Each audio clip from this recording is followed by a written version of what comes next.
Mình sắt không được đẹp lắm nhỉ. Đúng rồi. Bình thường em sắt là em hay có cái dao á. Cái dao nó răng cưa ấy chị. Đúng rồi. Nhưng mà Tết làm mấy cái này nó mới có hương vị Tết chứ. Đi mua nói gì nữa.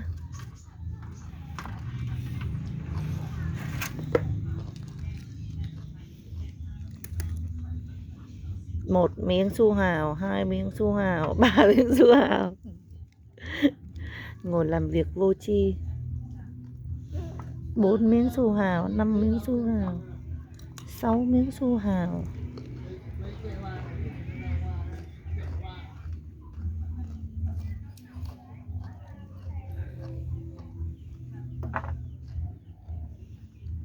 Nằm đây mà xem này.